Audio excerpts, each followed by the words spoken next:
Hey there, listener. Welcome to the Deep Share Podcast. I'm your host, Andy Rouse, and for the last couple of decades, I've slowly been opening my eyes to a very different world than the one I grew up hearing about. And the more conversations I have with interesting people, the more mystifying this world becomes. So without further ado, let's get deep. We've got science to celebrate! Demons bliss out! After what, baby? Come on!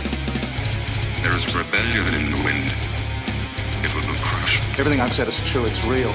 Dinosaur fossils? God put those here to test our faith. A damn lie. I saw them with my own eye. Did IQs just drop sharply while I was away? We did illusions, man. None of it is true. I'm not insane. This is mass madness, you maniacs. In God's name, you people are the real thing. We are the illusion. So I'm wondering what angle we should talk about tonight. Like, what do you, because I didn't plan anything. You know me. What would you like to talk about? What's on your mind?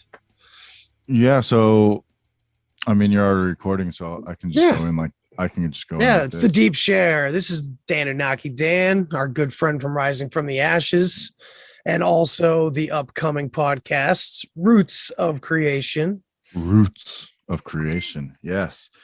So when I first started my little journey, of trying to figure stuff out and everything, I got really tired of like the ancient alien type of thing. And I was never really into like the church stuff or anything like that. So I wanted to try to explain history without like those religious angel type beings or mysterious inner dimensions or whatever else. And without like this extraterrestrial influence on Earth. Mm-hmm. So what I wanted to try to do is see if I could explain history from just a historical point of view without that stuff involved in it. And so I heard Billy Carson on some TV show. He was doing an interview and he was like, "Oh, we got to find out who these serpent people are." And I was like, "Yeah, who are the serpent people? Let's try to figure that out." Right. Yeah. So popping up everywhere. Yeah. Because of my name is Dan, I've been looking into the Bible history and everything for a long time. I already knew that the tribe of Dan was represented as a snake. And there's a part in the Bible, I forget which chapter exactly, but it says that Dan will be like a horned snake in the grass, biting at the heels of the horse. Yeah, Dan's path will be like a snake. His path.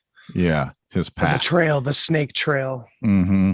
And so I was like, oh, well, there's some serpent symbolism right there, right? So I decided to see if I could just follow the symbolism around and see what I came up with just from doing that, So I looked at Dan, and then I was able to chase Dan all over the place, into the Black Sea, into Denmark, into Ireland, into the east side or the west side of the Black Sea. There's a place called, I can't remember the name of it off the top of my head now, but it was like something to do with Dan, right? Mm-hmm. And then all the rivers off the Black Sea are named after Dan: the Don, the Dnieper, the Dniester, and the Danube. And then they worshipped a female goddess named Danu, who's like a forest goddess, kind of similar in the way to like Hathor or Ishtar or Oster, all these like Easter goddesses, basically, the whores of Babylon's.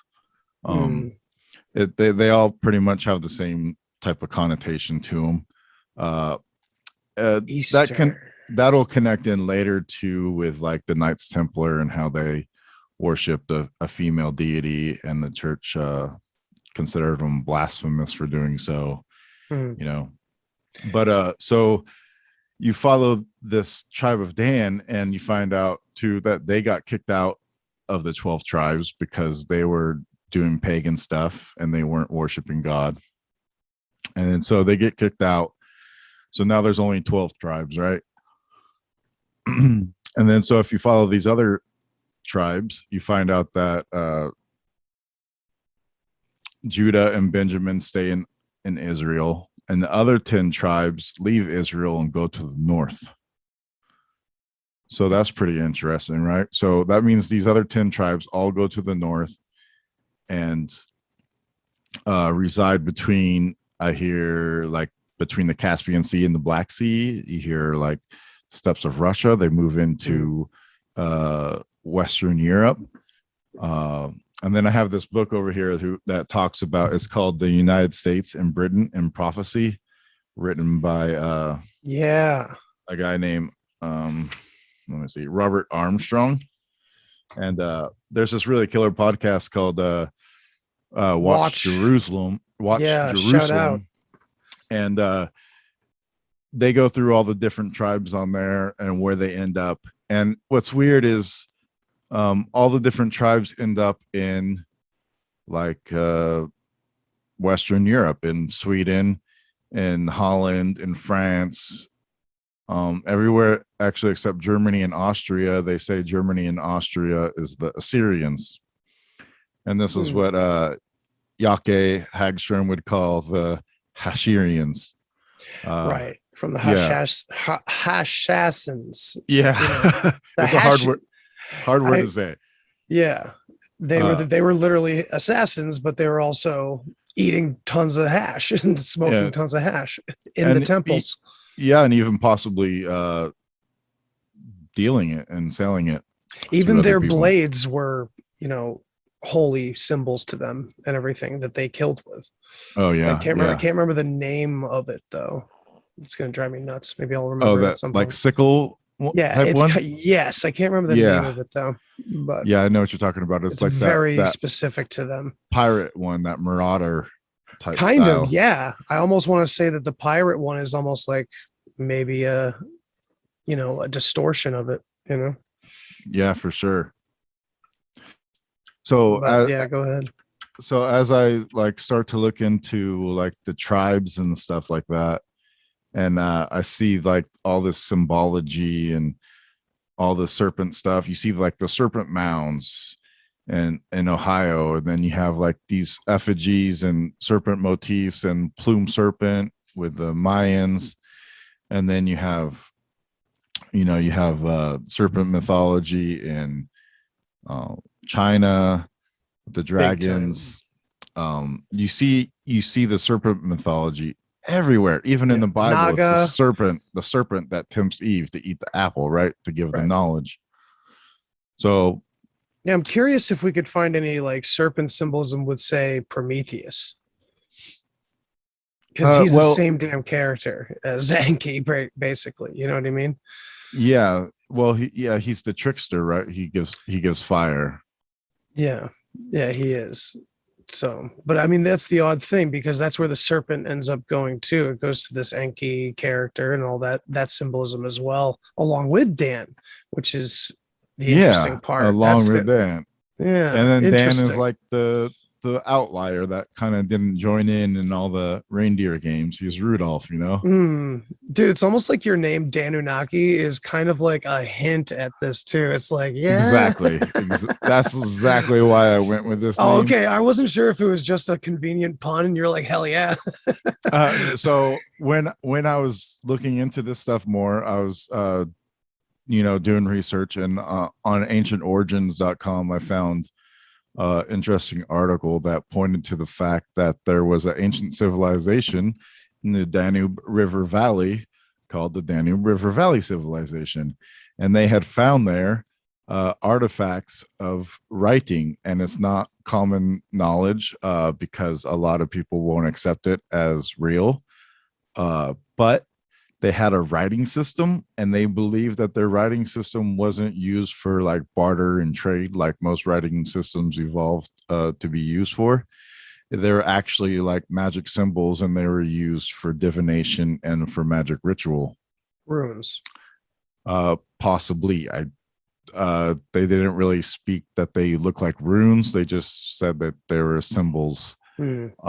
So then they say that this civilization in Danube River Valley predates Sumeria by 2,000 years.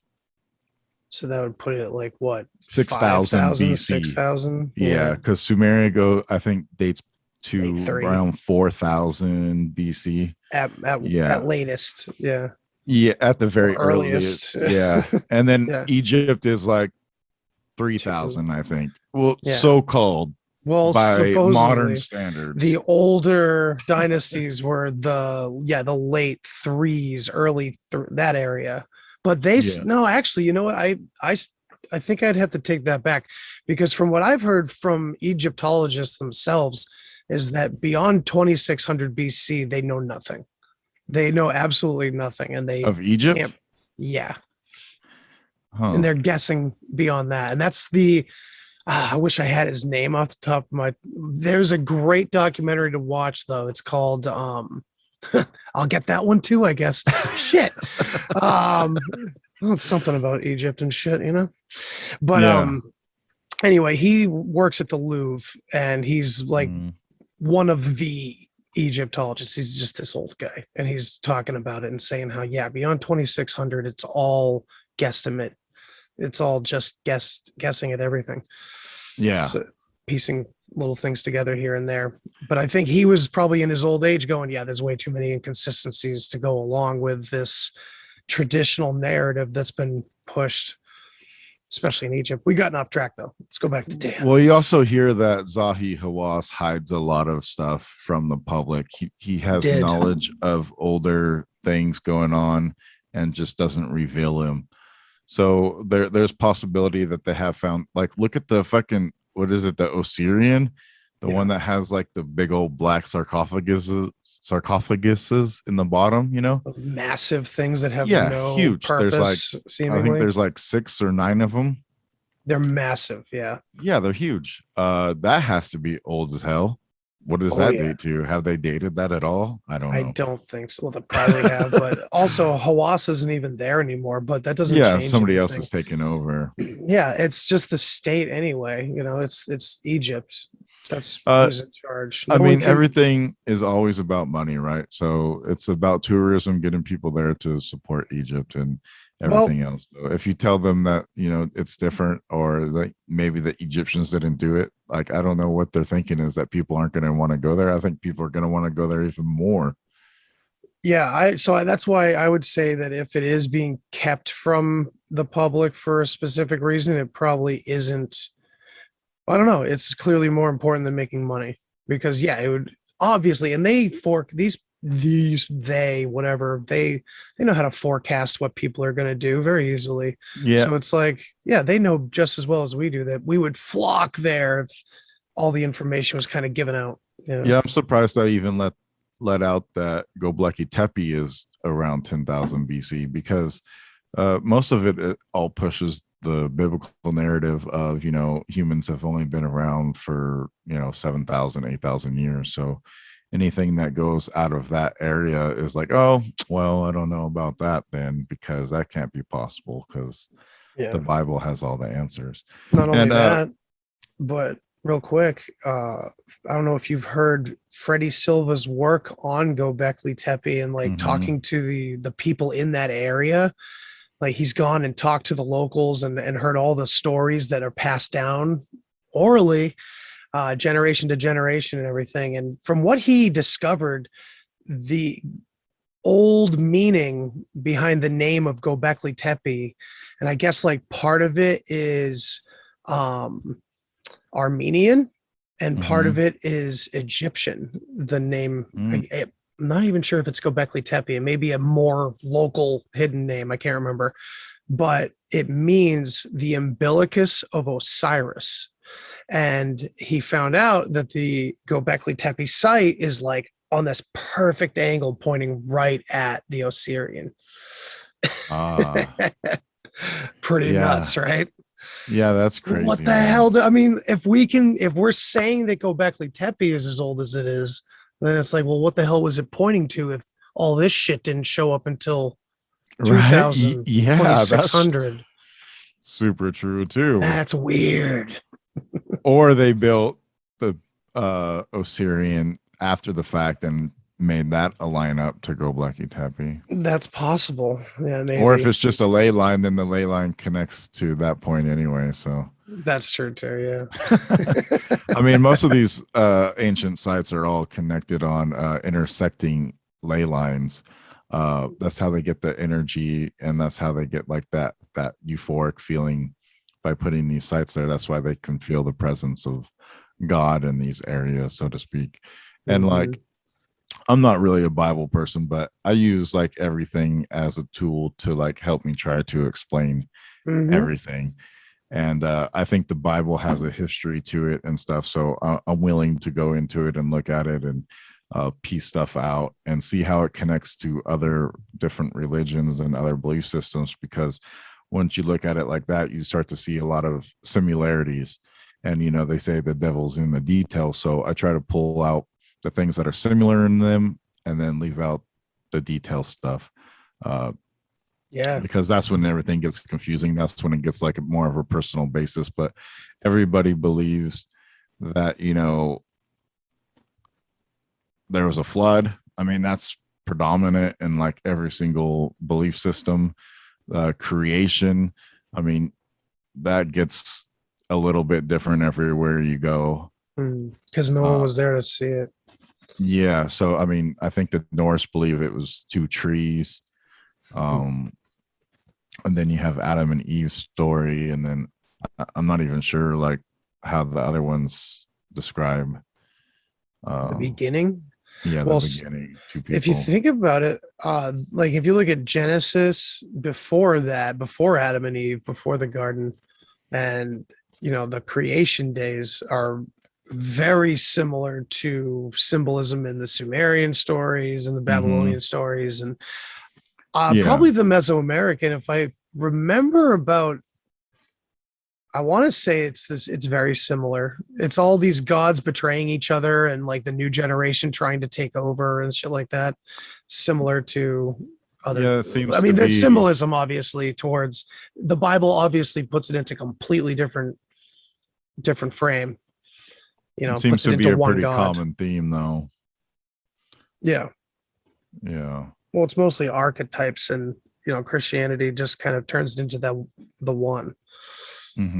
Well, do they though? Because there's like Satan, and then there's God, That's and then true. there's Jesus, and then there's Mary, and then there's all the saints, and then there's all the apostles.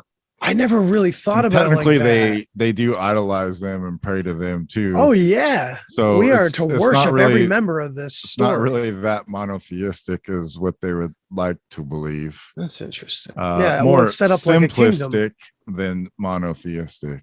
Yeah, when I was younger, I would always say like, oh, okay, so like the Eastern religions are like an instruction manual for your brain, and the Western ones are just like stories of kings and lineages and shit like that. And that's kind of how my simpler mind was putting it, and it kind of follows suit because it's like it's just a big hierarchy. That's all Western religion is. It's just showing us the way that reality is supposed to carry out. I'm gonna get into that hierarchy a little bit too. Sure. We're just kind of going wherever, man. Yeah, I was going with the Bible for a second there, though. A lot. I probably distracted you. Yeah, you made me lose my train of thought, man. But sorry, brother. What were we talking about? I forgot too. We were talking about like Dan and Anunnaki and all that. Yeah, that part I remember. Hell yeah. So with my name and the Danunnaki thing, so when I found that thing about the Danu River Valley civilization, how it predated the Anunnaki, once you go to the Anunnaki story and Sumeria, you see like these tall figures, and they have like big blue eyes. They're also described as like serpent beings or bird-headed beings, like feathers, plumes, plume serpent. I mean, it's kind of the same in the Maya mythology too, right? Yeah. Quetzalcoatl, the plume serpent. Yeah. And Coco. So So it's very the same. And then you have like Native Americans talking about how Caucasian people came and taught them how to grow crops and stuff. And then you have the Mayans doing the same thing. You have the Sumerians doing basically the same thing, because the Sumerian people were dark skinned. I think even in the Sitchin books, it refers to them as the black-headed people. So that's how you know that class was different than the people that actually live there. And it seemed like these people were going around and re-civilizing civilizations, or at least teaching them something while enslaving them. Hmm. They're teaching them like science or how to build, or teaching them masonry or Job training. math. And it almost seems like they didn't know, they weren't as aware as these people that were coming to them and telling them these things. So they would put like all these different things into stories for them, so that they could use the story to extract the actual knowledge. And I think that's kind of the idea of what the mystery schools were. Of there's a surface level for, you know, mild brain thinkers, and then there's like a deep understanding level for the initiated and for the ones that are in the know. And I think Definitely. that also permeates through a lot of different things. Oh, and where I was going with the Bible thing is actually a lot of the Bible came out of Egypt. A lot of this, everything about the at least like the Old Testament, because Abraham was from Ur in Sumeria before he went to Egypt, and then Moses was a high priest in Egypt. So they were aware of these things going on before the foundation of the kingdom of Israel. So yeah. So then you kind of follow all this around, and you see like there's people going around to these civilizations and they're teaching people stuff, right? So then like everybody's question is always like, who are these motherfuckers that have all this science and technology that they're able to bring it to the people? You know, they found seeds that are like I forget how to explain, but they're like super seeds, and they found them in such a place that like there's like they had to have been manufactured by humans, these seeds to grow stuff. So they're like, how the hell is that possible? The Amazon rainforest, you know, the permaterra, they found that like that soil has been manipulated by humans in the past. Yeah. Oh, I didn't know that. That's nuts. Yeah, so there has to be the civilization that how to know how to go everywhere. You know, oftentimes people are like, well, how'd they get to America? There's nobody in America. You know, Columbus found America, blah, blah, blah. Oh my God. But like the whole Bible's, well, first of all, Atlantis ends in a flood, and the Bible begins in a flood. So to me, I think the survivors of Atlantis were the origin of the Bible, and that's how they had all this knowledge, right? So then what was Atlantis? Where was Atlantis? And if you look, like people have all these different ideas of what Atlantis was or is or where. So it's like the Rishat in Morocco, and then you have like the Azores, and then funny enough, off the coast of Spain right there, you have another city called Donia. You have Sardinia, and then you have the Sudan, and you have the Jordan River. So you see Dan everywhere still. Right. And then, wasn't, sorry, go ahead. Go ahead.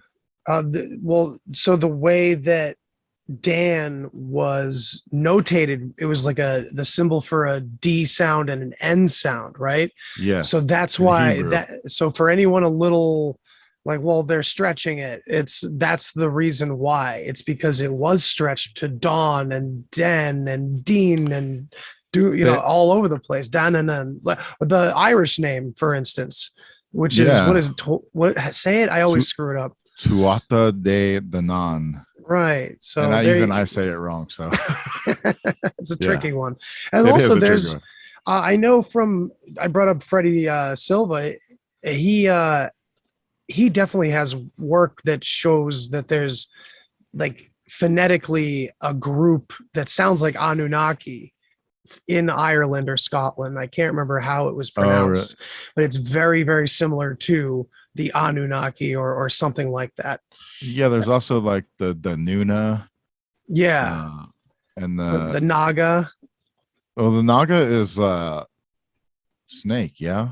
Right. And think about that. Naga in Egypt, the Naga were those like wise serpent-headed people. Yeah. I think they were around And- Thoth or whatever, right? They were like his people or something. I can't remember how it goes. Thoth was Ibis head. Yeah. He was like the wise, Yeah, he the was wise like one. the wise one. Yeah, he was the what do you call it? The script writer person. He was like the historian. Yeah. Keeper of the knowledge. Right. He was the mystery school. Yeah, pretty much. They even do that in that real whacked out Egypt movie, Gods and Kings or whatever the hell it was called. It was real bad. It was real bad. But yeah, they showed the his like CGI was too much. yeah, it was rough. Yeah. They showed a flat earth in that too. Oh yeah. Oh, flat earth is a big thing too, I guess. It's just weird get it. though. Like, do we come across flat earth in Egypt? No. I don't think we do. So that's really weird of Ridley Scott to put flat earth into his fucking movie about ancient Egypt and the gods. It was really fucking weird. Well, I mean, he did a good job because it convinced everybody. I would just say, yeah, well, exactly that, right? I mean, it feels like disinformation right there or something. Maybe. I mean, from my own perspective, Mockery, perhaps. nothing against flat earthers. I'm sure you're great people. Well, of course. Yeah, they have a lot of us bit are right in a- the middle too. Yeah, they have a bit of a flat personality, but it's okay. Hey, I'm somewhere right in the middle, man. I'm freaked out. I mean, I'm not, but like I am, but I'm not, but I am. That's weird. I don't know. Yeah, I'll get into that aspect a little bit more too. But as like, That's all so right. Atlantis and searching for Atlantis and trying to figure out what it is, it's basically like the whole Mediterranean, the Black Sea, Spain, the Azores, the coast of Africa, the coast of South America, the coast of America, and like up into the north, possibly into like Ireland and England even. I was talking with somebody the other day and they said that I was talking to Bo Kennedy from the Bump podcast, and he said Nice. that the mountains in like your area in New England, there's a mountain range there that is actually part of a mountain range in Ireland. And when the earth was actually, the land was touching each other, that's when those mountains were formed. But then they later split apart. So there's a chance that maybe there was even land underneath the water, like people say about the story of Atlantis, how it sunk. Some people believe there was a bigger landmass kind of in the middle. I think there was probably a bunch of different island chains, and that these people used like these little different island chains as like little hubs, because I think what they were doing was transporting goods all over the continent, or all over the planet, really. So they were getting these goods from all different places, and I think there's like a Rosicrucian, I guess castle, Rose, what's it, Rose Castle, and That's that's Scotland or England or something. Anyways, it has like in the reliefs in the building, it has like corn maze, and they're like, how'd they know about corn? Because corn is an American thing. And so how did they know that there's how to grow corn? So and then I think they found cocaine in mummies in Egypt, in their hair follicles, and tobacco and they found out that it came from the Americas. So obviously people were getting to the Americas in very ancient times. And also, like, the whole Bible starts off with like somebody building a giant ass boat to save half the fucking animals on the planet that are on the land, and then saving humanity and all the land animals.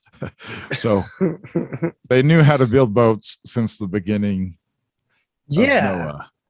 So they knew how to sail, they knew how to get around. These Danites, the tribe of Dan, they knew how to use the river systems almost as freeways. So they'd use these rivers and they'd flow down the rivers, and if not, they'd probably build canals or widen them so that they could easily go down them, so that way they could get to these other places. But they used boats, man. Yeah, and you think about like the importance of the just the way of life of the fishermen in all the Nordic culture, and like that whole Scandinavian area. It's all fishing, and it's all water based, and it's all, the whole Viking saga. It's all about their conquest of the sea and everything, and it's just echoed there. You know what I mean? And it just follows suit. Yeah, they talk about the sea peoples too, right? Man, I'm gonna blank on his name right now. Simcha Jacobovici. Oh, okay. Yes. That was good. He was the guy that did the Naked Archaeologist show, and he also did like Decoding Exodus and some other things. He was on this Atlantis one on Disney Channel too. That was James Cameron, the director guy. Jimmy C. That guy did a Naked Archaeologist show about the sea peoples, and what he found was that they were connected to the Danites. So these sea peoples were the Danites. So these sea peoples that everybody talks about, the Danuna, that's related to Dan also. Yeah. And but Dan has two other symbols that it uses besides the serpent. And the other one is an eagle, and the other one is a horse. So I found that to be interesting also. So I kind of looked into like horses. And I think the first horse that they've ever found is in the steppes of Russia in a little place called Botai, where they found like the first horse that dates back thousands of years. So was it like drawn on a cave or something? Because you definitely have.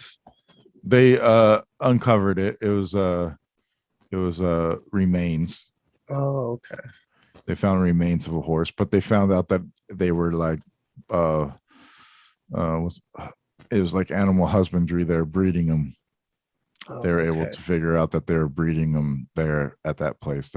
That's what they had them for. Wow. So, and that comes from like the steppes of Russia. So this gets into like the idea of Tartaria a little bit, right?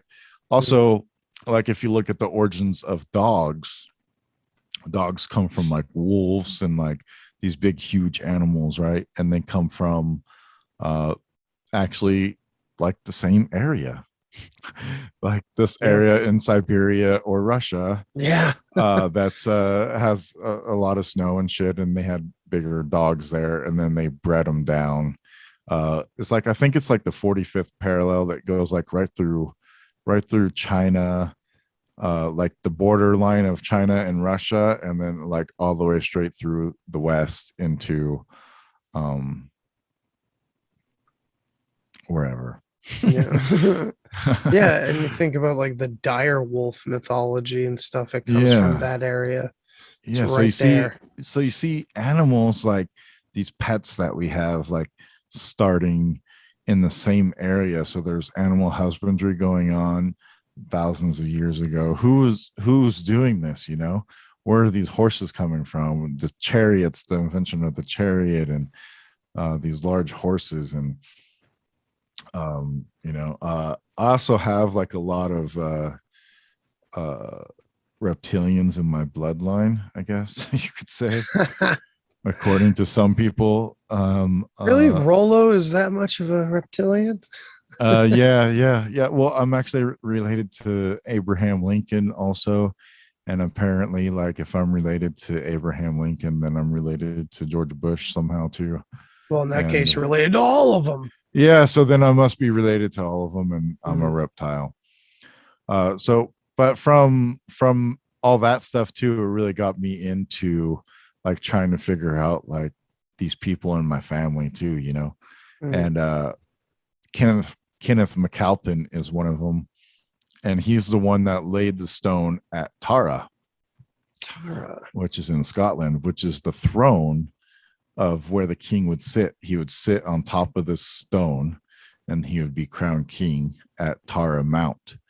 And the interesting thing, I think, is they say that the stone of destiny is the same as Jacob's pillow that he laid his head on when he saw the vision of the ladder and everything, and the ladder up to heaven and stuff. So the stone of destiny was and then there's like more to it too. It goes into like it came from Egypt, and Kenneth McAlpin was the one that got it, and he's the one that said it, but it came from the Egyptians. Then that can get into like Scotia and stuff like that too. And I mean, there's so much debate around that. It's hard to say either way. So then as I'm doing all this research and everything, I'm listening to like podcasts and everything, you know, and I hear Jim Chestner a couple times talk about Bach saga, and I find it to be very interesting simply for the fact that, you know, I have this Viking ancestry, and he talks about, you know, Odin and stuff like that, and so I'm like, oh yeah, this is cool stuff. You know, I've never heard of this before. I think he said in one of them that, you know, originally yoga was done, and it was rune yoga, and they would make the different rune signs with their body, and they would use this to like stretch out before battles and stuff like that, before they'd go fight and stuff. And I was like, what? That's crazy. That's not true, is it? And I still haven't really dug in to see if that's actual fact, but it's pretty interesting because you get that a lot of that in Eastern belief systems. Well, what came to mind right away is like they were kind of turning their bodies into sigils. Yeah, and it's like the sigil is supposed to be very personal, and like when you follow along with Bach saga, you really do end up simplifying and bringing things right back down to their roots, and like you kind of have to like objectively observe simplistic human behavior before there was any. It feels like Bach saga is describing a time when there was no higher example to follow necessarily, in some ways, where like things are very primitive to us. It's hard. I don't know. It's weird because I know that sounds very general, but like I don't know. Because we live in such a materialistic society now. Well, sure, but think about this. The natural ways of doing things are a little bit more complicated and hard to understand. Well, okay, so check it out. Think about this. Like, so you in the East, right? The traditions, like the sutra, the Kama Sutra. Think about how it teaches the men that like the seed is sacred, right? It's only used for giving life, right? That's in the East, big time. It's in the Bible too, though.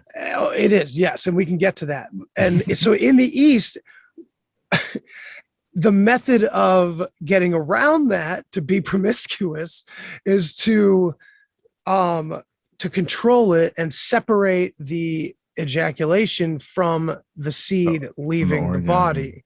Right. So the thing is it's interesting to see how clearly that's a very sophisticated meditative system. Yoga clearly came before meditation, or I don't know, maybe not before, maybe that's jumping the gun, but I like to look at this Bach saga method of the seed being holy, and they decided, well, this thing's staring at me in the face. I guess I'll do some yoga to figure out how to get it in my mouth and keep the seed. Like, Yeah. it sounds gross. It's hard It to is. swallow. It doesn't for some sound people. gross. It is gross. It is great. You know, it's Apparently it wasn't that hard to swallow. right. So it's weird to think that maybe on a very ape level at some point, maybe we were doing yoga desperately trying to do that. I mean, I'm sure there's people doing it today even that are not even aware of Bach Saga. And Well, definitely, you absolutely. know what I mean? Yeah. Weird people do weird shit.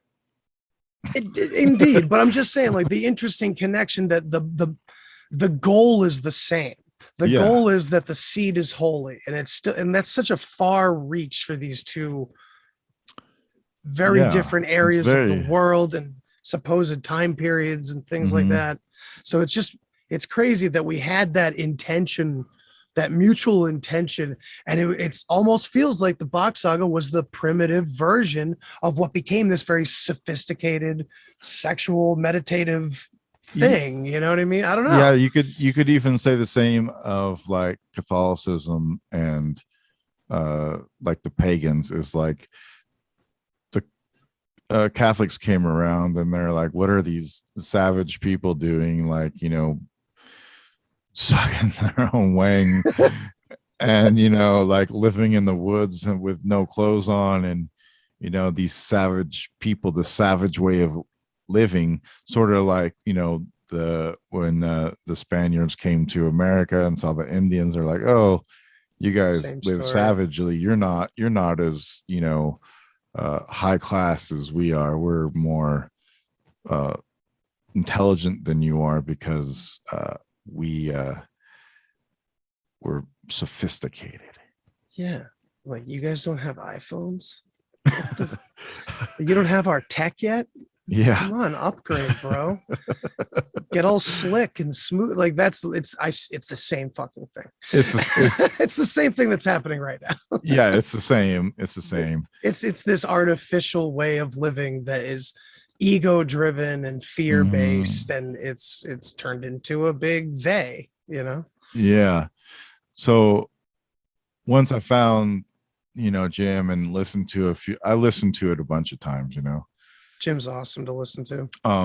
Especially his videos, like he even seems like a very Eastern mythology, you know, in the way, because he's like sitting like cross-legged, and he even looks kind of like a yogi, and like, you know, And think about where they hung out. They all got together and met each other in Goa, India, you know. Yeah, it's true. That was their And, place. Yeah, he would sit there like a yogi and then just tell like these crazy fucking stories, right? And you're Making just way like, too what? much sense. What? Like, at first your brain just goes, I don't know about this shit, man, but it's cool. But then, so once I started getting into this and trying to figure out how to explain things without, you know, the woo-woo stuff and the aliens, then I started to like get more into like the historical aspect of the Bach Saga. And then as I got into there and started to uncover stuff, I was like, this is crazy. Like, I couldn't, like, I wanted so much more, but there was only so many videos and so much stuff to listen to. Like, I never went on to the Bach Saga info place online and listened to all the clips. A lot of them are in Swedish, and a lot of them kind of weird me out a little bit. But they do, man. I mean, There's to be like honest, 150 hours on that page. yeah. Some of them is, it's just Eeyore naked, like meditating and talking to the audience, you know, and you can't understand them. So Yeah, it's a little weird. A lot of great content on there too. Yeah, but so I was dying for the knowledge, and then I found out that they did write a book, and the book was out, so I ordered the book. I read the book, and after I read it, I was like, oh, okay, there's so many more things in here that it doesn't talk about in any of that stuff. And they talk about like the ancient trading connections. They talk about Jesus. They talk about Moses. They talk about who all these people were. Now, the weird thing about Jesus is, like, if you look at like all these civilizations, right, the Anunnaki and and Viracocha and Quetzalcoatl and all this stuff, right? It's like these people coming to them and teaching them. We talked about that. And they're coming from, according to Bach Saga, these angels are coming from the Acer. They're coming from the heavens. They're coming from hell. Asgard and hell are in the same spot, people. Just so for the audience, let's real quick explain the Acer. What is the Acer, people? So originally, when the planet was perpendicular up and down, there was no tilt. There was a pole, a North Pole, and a South Pole. And at the North Pole was hell. It's called Helsinki now. There's a museum over this hole. They don't let people in it. Who knows what's down there, if it's blocked or clogged or what they did to it. But it used to be at the North Pole. And in that hole was hollow earth. You could go into the earth from there. I believe this is where it wasn't like all the way through to the other side of the planet, to my knowledge. Which would I think it was just pretty deep. It was like a big giant cavernous area. I guess you could call it like the waiting room in hell or something, or the underworld, the waiting room to the underworld or something like that, or I don't know. But they put a bunch of artifacts in this place. Right. So there's a possibility if the people from the saga, I know they're trying to clean up Lemminkainen right now, if they're able to actually get through there and get in there and find these artifacts, it could like change history forever. But that's two different places too. Let's make sure to tell you. It is two different places. So Lemminkainen is the place in the woods in the middle of like southern Finland. And which is like a big, massive, quote unquote, natural structure, but it's clearly not natural. And the Bach Saga folks have been working to like clean up the whole area and try to get out. Like there's too much water to go further or whatever. But the museum is built on what was, supposedly from what the Bach Saga says, the hell hole, and hell meaning, from what Yake says, is like balance or even home in some cases, or completion. Whole. It means whole, like WHOLE, whole. Sure, I guess. Yeah. I think hell. Yeah, probably. Yeah, it's like health. Probably health to. There's a lot of words that come from hell. I think also because it connects to the paradise time, or what is it? Paradisia? Paradise. Yeah, I just say paradise like French. Yeah, it's paradise time. So the Bach Saga's paradise time, that's why it's interesting, because hell meaning like home rather than this evil place down south. Yeah. Talk to Yake about that too. The inversion and all that. The inversion. Yeah. So the inversion shows up a lot. So in all the conspiracy circles, everybody always talks about like everything's been flipped upside down, Right. And I believe that this is actually the reason why. And I mean, that's a little bit later into the saga, but for the most part, the world is in balance, right? It's perpendicular, it's paradise. Then the Ragnarok happens, and then the earth tilts, and now it's no longer the North Pole. It's where it's at now. And so that's like a little bit about the beginning. And then, so here's, I guess, where I think that this flat earth idea comes in.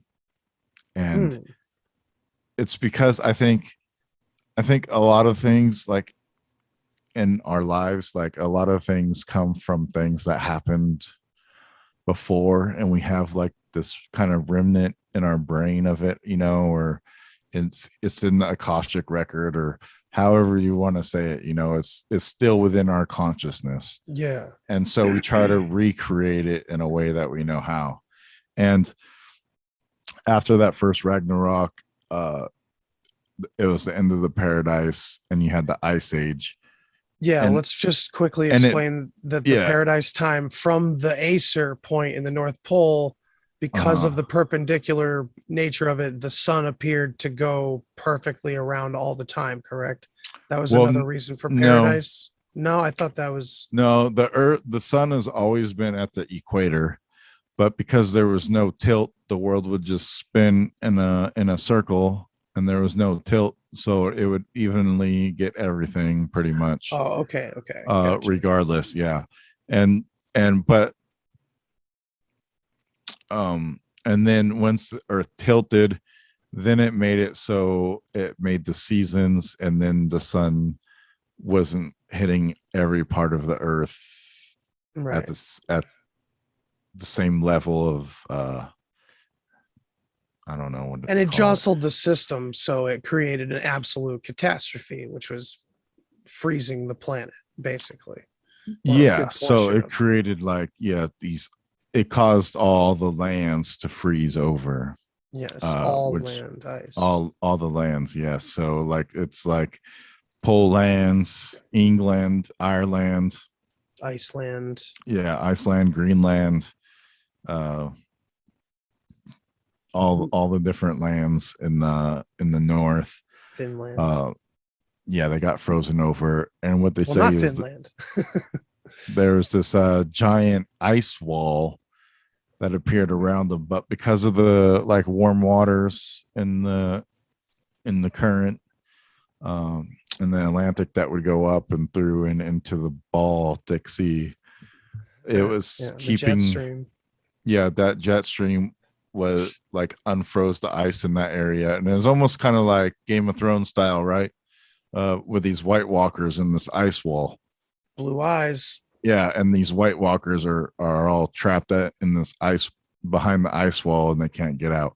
It's kind of basically the same story in Box Saga. These people get trapped in the ice, and what happens is they lose their pigmentation, they lose their melanin, and they develop white skin and blue eyes because they no longer have the sun, and so they don't need the energy to go into their skin and stuff, so it goes into other places. Yeah, didn't they live in the hellhole?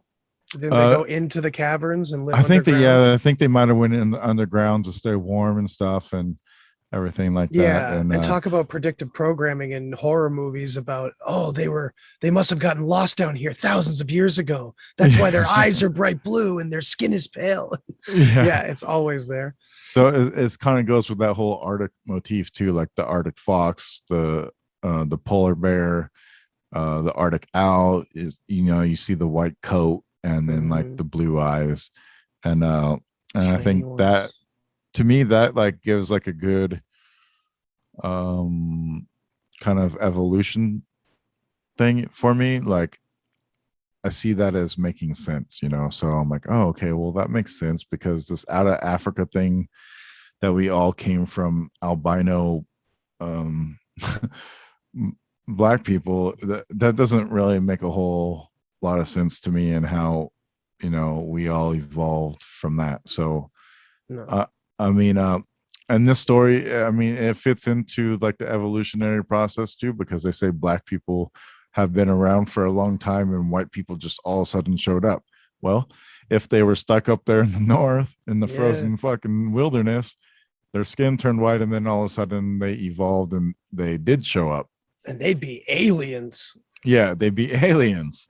Big time, their ways, their language, their culture, their technology, whatever, especially if they had a better shot than everybody else, or at least a good portion of the planet was frozen over while they were, hypothetically, the story goes that they were able to continue their culture for the most part, or at least evolve over from the first Ragnarok, which is the tilting, to the second Ragnarok, which is the flood of the ice melting. That's millions of years. So the story is fantastical fair enough. You know what I mean? Yeah. But it's weird because so much fits. Not to jump too far ahead, but you know what I mean? So like, I don't know about the millions of years stuff. I mean, maybe, possibly. I mean, I don't know.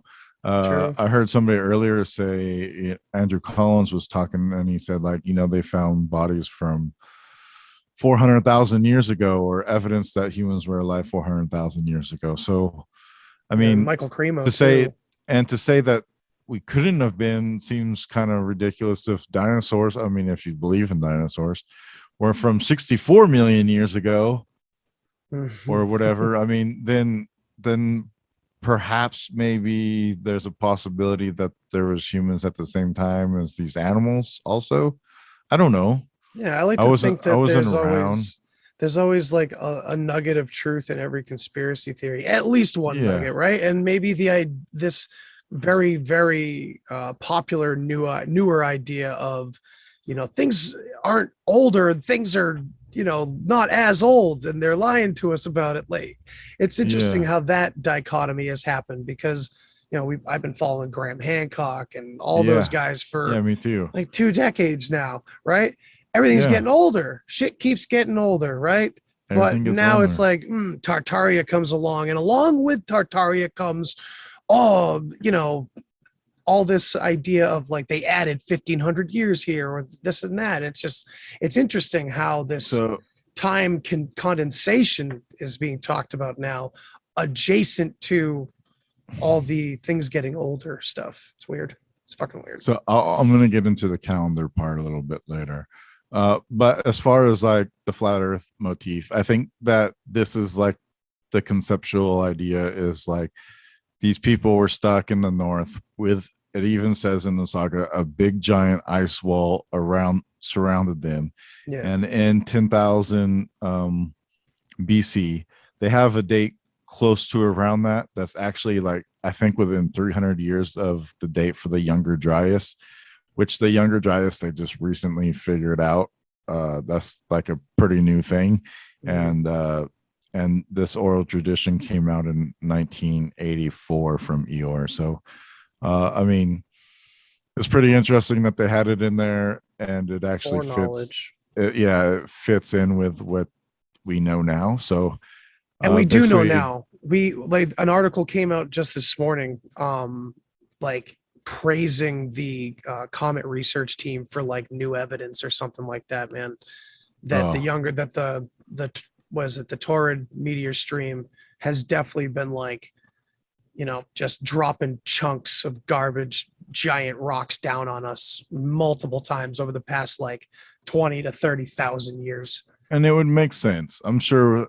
I don't see why we don't have more cataclysms, Yeah, they even connected the Tunguska to it. So, I mean, it's all kind of part of it. Yeah. So during this Younger Dryas period, when the comets hit and it broke the ice in the north, basically. And the people that lived in the north were able to get out from the ice wall. Now, there's like this egg that is like 7,000 years old, and in it is like etched what looks to be 3 pyramids, the Nile River, and then you see like these like concentric circles. Actually, it almost looks like an Ouroboros snake at the top at the North Pole. Yeah. And it's like, okay, well, maybe that's Atlantis. And in the Bok saga, they're saying that this is Atlantis, not that it's Atlantis. It's called Altlantis, which means all land is ice at this period in time. And they built, I guess they built like this Atlantis looking place with the 3 concentric circles, the ring lands. There's a lot of ring stuff in the Bok saga, and these ring lands were like the different caste systems. So so that's kind of the idea of the flat earth. Then this gets into the biblical part with the caste systems and the ring lands, because now you have these white people coming out of the ice, and everybody else on the planet, according to Bok saga, they say everybody else is tropical. They have like brown skin, dark skin, black skin. They're not white, basically, because they weren't trapped in the ice and they've been living on the planet for a long time. So when these darker skinned people saw these fucking pale white fuckers coming out of the ice, they're like, who the fuck is this? These, and then they had like this technology with them and stuff because they were stuck there. They were able to develop like sciences and stuff like that because they had to survive in a way, and because they weren't warring or fighting anybody, they had no reason to do that, so they just innovated. They made their lives better. Yeah, so they're able to innovate, come up with inventions, and like, what is it, agriculture, and husbandry and stuff like this. So they have the knowledge of these things. So when they came down, so this gets into like the whole Noah's Ark story. Is it Noah's Ark? Did Noah build an ark and he landed on Mount Ararat and he had 3 sons? Or is it these 3 sons came from the ark of the Arctic Circle of the Aesir, and these 3 sons we know as from the Bach saga are Dan, Svin, and the Rosette family, which is the Finnish people, and they're the ones that go and form Russia, and they say that the Russians and the Finnish are very similar in DNA. And so you have these 3 different Caucasian peoples that come down, and they start repopulating. I don't know if all of them do or not. I guess that gets into the more of the Satan story, right? Of the fallen angels that fell and now came down. Let's go into that a little bit. Yeah. So I kind of think that the fall was the tilt, and then another fall was like the fact that they came down and had sex with the like native people of the land, which was highly frowned upon, I guess, because it was unnatural to mix the different bloodlines. Was it do you think is it historically written about, like, or is this just from saga saying that? This is from the saga. Because when you think about it, and I don't mean to make this connection, like, and I do this very lightly, it just sounds like ethnic, not ethnic cleansing, but it sounds like the Aryan race, doesn't it? Like, it's from the same areas. Sounds very familiar, doesn't it? It does. Yeah. And it's weird because Bach saga does not necessarily immediately indicate like evil people or anything like that. It's a hard line it's a weird connection to have to make it, I mean, what I think it is more so that they believe that living with the earth and doing things natural is what is right, and by having sexual relations with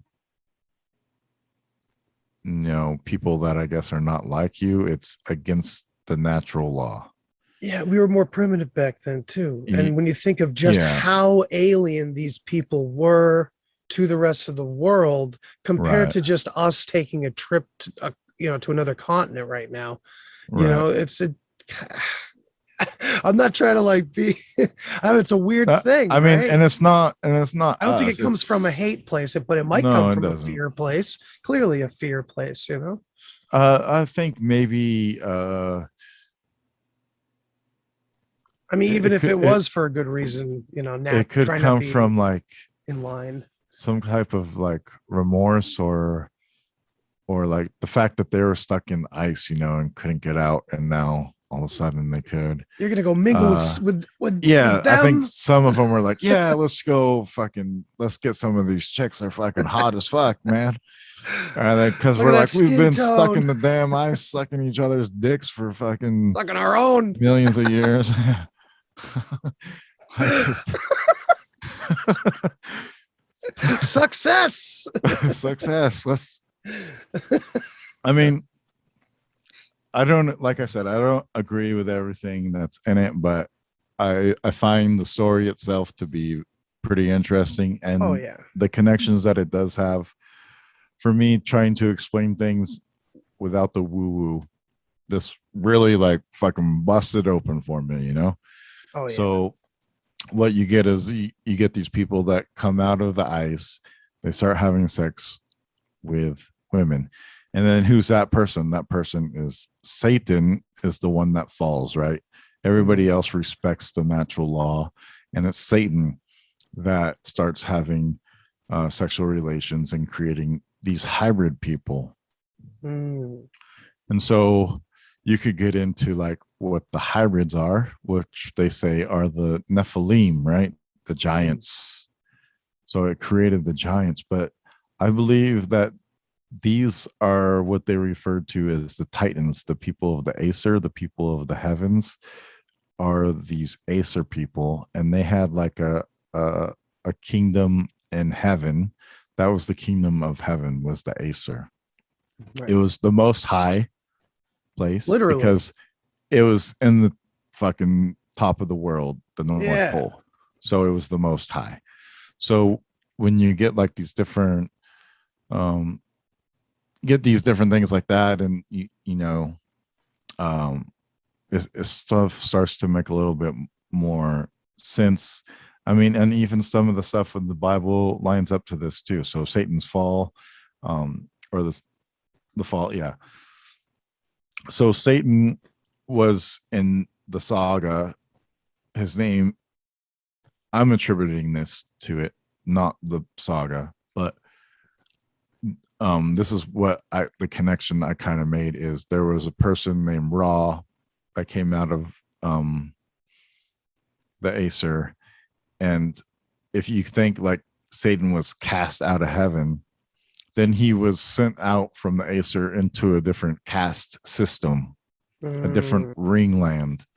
Right. So cast out of hell. Why? Because he wanted to be the ruler, and he wanted to rule over God. And but so he decided to rule on his own. So his name was Ra, and Ra was the moon. His symbol was the moon, and he was usually the first son was called Ra, and he was the king. Which is interesting about this is the moon in Sumerian is called Kingu. Yeah, that's not a coincidence. I know, right? So that's another connection right there, right? So also that Ra is the god king when he supposedly comes to Egypt, or however that name travels at right least. So first it starts off in Hindustan as Ra and Maya, and then you get like the Maya people, and they say where the Native Americans come from. They say their blood, their DNA comes from where, like right there in fucking Hindustan, I swear. Wow. Right there in that same area. See, I've heard Asian descent from a number of places that like maybe that's the bullshit I mean, story or something. Hindustan. Yeah, is I like guess it is close. Right in that little area of like India and China. Yeah, and China. So I mean, it's really close. Perhaps it's maybe Denisovian or whatever. Yeah, maybe. And so they came over to America or South America, right? And Peru means devil also. And in the saga, they talk a lot about the devil, and the block line being the devil line, and the goat's in there too. So when you see like the goat and the Baphomet and everything, and it's all scary, and like even in the Sumerian, you see how they have like these horned headdresses with the horns on their head and everything like that. That's like all of the Satan motif, right? The horns. They wore like even the Vikings, right? Vikings had these horns, you know, they drank from horns even too. Yep. So it's like all this savagery and this evilness, and that's what happened later is the church, you know, pushed all that evilness and savagery onto them and made it evil. Yeah, They like turned it around. They inverted it. barbarians, Yeah. bear bars, Bear. because they were naked. Yeah. So their bars were bare. So with Ra, you get Ra and Maya in Hindustan. And then if you look at a lot of the gods that are like Raja, right? The seven, I believe the 7-headed Naga is like the 7 sages. And the 7 sages were like the people that went around and the mystics. And I think the 7th son of the 7th son is like the magical sun. The magical Robbies? sun. Yeah, see, you say Robbie. Well, that's what it's spelled the same way as rabbi. Well, oh, absolutely. Yeah. I guess I should clarify for the audience. Yeah. Rabbi, Yeah. Robbie. And the way that the book explains Robbie is literally phonetic and says it's like bees pollinating. Yeah. And it's just crazy. They're the ones that would help like the kings make sure that they were fertilizing their wives so that they could procreate, because the last it was supposed to be the last son was the one having the children, but after the Ragnarok, then it kind of switched up and changed up a little bit. Yeah. And then it went to 7, and then it changed up again, and then it was like, okay, the firstborn is the king and he's the procreator. Right. Because it's like, well, how can you even deter? Like, because in the beginning it was like 12 sons and 7 daughters. It's like, well, Jesus, that's a lot to do. My God. Yeah. Like, well, sorry, but there probably wasn't a lot of people on the planet at that time. So that's true. And then what's the first commandment of God is like, be fruitful and multiply, right? So, right, yeah. So it's very interesting that the first commandment is that, and then you see these people are doing exactly that. And then you go, well, I wonder where that came from. Well, it seems kind of obvious now, doesn't it? That's true. And then so you have this Ra figure in Hindustan, and then so you get like even the different gods in there. Ra Jah is one of the Hindu gods, and then if you look at that, that's like Ra and Jah together. It's like Ra and Jah, and then Jah is like Jehovah, Yahweh, Jupiter. I mean, all these different Yahs, right? Yeah. And what's his name? Jah, who left Ethiopia, and the Jamaicans praise him. Jah, he's like Jesus to them. Yeah, Jah. So he left. So then he leaves Hindustan and he goes to Egypt. Now, when he goes to Egypt, something weird happens, and he proclaims himself as the sun god. So this is like, I think this is what it's referring to when it says like Jesus wanted to become like God, because in not Jesus, but Satan wanted to be God. And in Bach Saga, it says the sun, which is Odin, is God, the soul. That's where your soul comes from. That's who God is. And he's the sun. Without the sun, no life exists at all. And Ra wanted to become the sun. So what he did is, instead of being the moon, like Lucifer, Luna, Luciferian, Illuminati, all that stuff, right? Loosh, that energy. Instead of being the moon, he decides he's going to be the sun. And when he goes to Egypt, he becomes the sun god Ra. Okay. This is awesome. I'm just trying to I'm trying to zig and zag with it. Yeah, I'm trying to. You're doing a great job. You're doing a fantastic job of laying it out. Order. Yeah, it's just that okay, so I'm trying to follow where the evil is and where the misconception of evil is going back. You know what I mean? It's not yet. It's not even there yet, but I'm just following all these motifs throughout. Yeah. So then you get Ra down in Egypt, and then what happens from Egypt is the Exodus, right? And then the movement of Jah people. The movement of Jah's people comes from Egypt into a new place called Israel. Israel. So you have Ra going from Hindustan to Egypt and now to Israel. So we're talking about a man. interesting. Are we talking about a man or are we talking about a family line?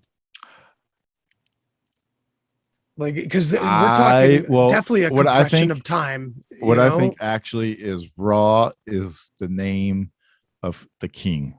Like a The title. king, a title, yes. So And maybe this Marduk- culture moved this way. Marduk is Ra. Marduk becomes Ra also. Does he? Yeah, he rules in Babylon, and I think because he's the son of Osiris. Ra is the son of Osiris, and Osiris is Enki, Ptah, and so it would make sense if Ra was the son, or it's just a kingly title. Yeah, I'm not sure. Of Ra. There's more to that for sure. Yeah, there's I'm sure there's a whole bunch of stuff that can, I mean, you have to know a lot of different mythologies and pretty good detail to like really start extracting a lot of these things. This is pretty surface stuff that I'm doing without really any what's it called, books or anything around me to get information from. Right. Yeah. To go deeper. It's hard. It's hard to stick to one area where it's like we have to like unfold each new piece of this. Things get so jumbled up too from the different time periods. They start to call people different names, and it gets, with all the language and stuff, you go from this place to that place, and all these things change. Yeah, like real quick, dude. Dan, possibly being Odan. Yeah, Odan and Edan. So the Eden part I knew, but I never made the Odin connection. I was like, I think Dan was the son of Odin. It's kind of the son of the sun. Yeah. Also, I think that Odin, the god Odin, is just in Norse mythology is Odin, and then Dan would be Odin. Also, there's I think he's also An. Oh, or okay. On, An or On. That makes sense. I think those are a little bit interchangeable. Of Sumeria and Babylon, On and An. Anu. And I think that's where the Anu comes from. That, and I think the Danuna, because the Danuna I think is a Sumerian thing too. So you start to see these connections between like son and father all the time, everywhere. Same with Jesus and Yahweh, right? It's actually Yahshua ben Yosef, and it's Yahshua and Yahweh. So that way, when you pray, you say the name of the Son with the Father, and you get that higher connection. That's the way it's supposed to be. So that's why the whole Jesus thing, I think, is a farce. How far? And I can get into that a little bit too. Well, because you said that Jesus comes from the Box Saga, correct? So the name Jesus, gotcha, is like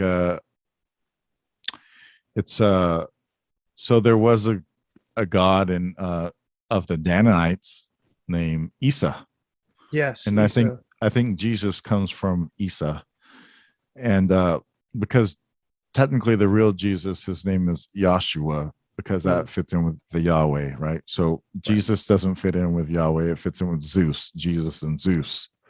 So very Greek. I don't think that his real name is Jesus, and actually a lot of people don't think his real name is Jesus. So that's why I say the Jesus part is a farce. Cool. The person of Jesus, it makes sense that he would be Caucasian and from the Acer, right? Because they would send him down to teach the people how to be civilized. And so he was like one of the angels that came down from heaven to teach the people how to be righteous and to live naturally, which is what Jesus teaches, is how to be like good human possible and find find everything within yourself and love and respect and the natural path rather than the materialistic path. Yeah, I mean, when you think about it, another result of being stuck in the ice was probably a lot of contemplation and a lot of contemplative practices. So Like maybe Wim Hof method too, right? The Boom. meditation to Great keep yourself connection. from freezing to death. Yeah, man, all of his stuff. I mean, it's all, so maybe that's the origin of it. And of course, I always say that these altered states that these practices bring you to, like, a lot of them are rooted in ordeal anyway. You know, a psychedelic experience is an ordeal, a near-death experience, an outer body. These things that wake us up to what's going on in the world. It's an ordeal that perturbs consciousness. So it's like maybe that's where it came from, and that's why Jesus was all Buddha-like and shit. Yeah. So before I get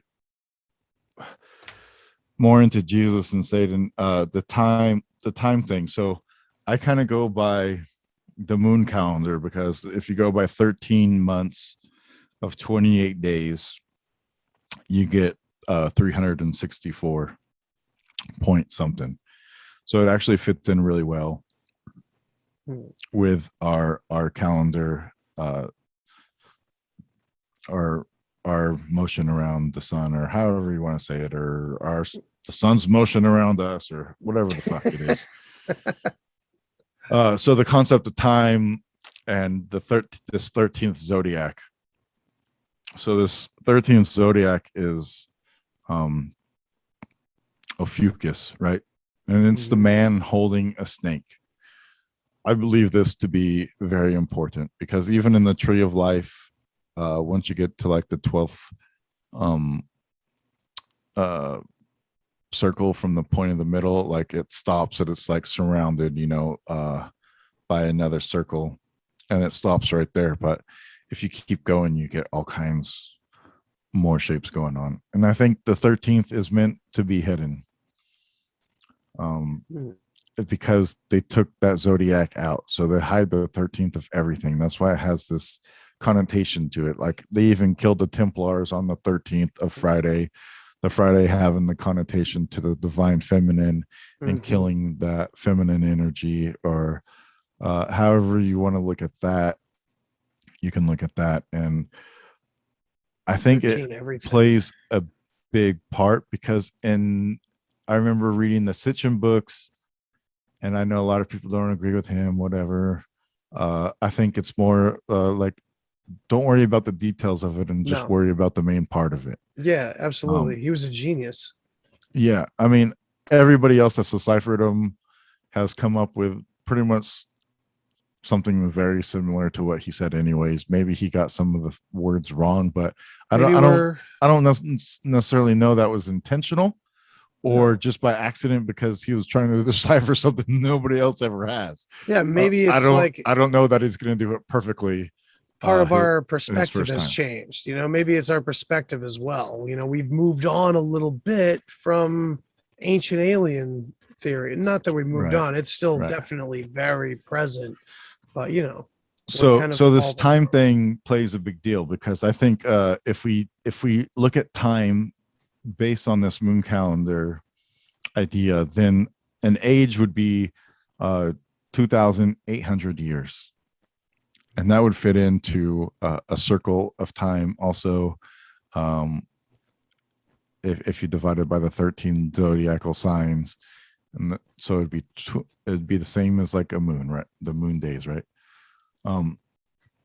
So this time thing, I think it plays a big part.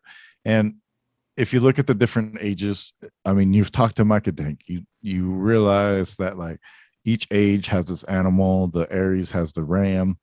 The Taurus has the bull, the Pisces has the fish. I mean, the Leo has the lion, the Gemini has the twins. We see this twin dynamic everywhere. We see this lion dynamic everywhere. Oh yeah. We see the bull, we see the horns, we see the Aries.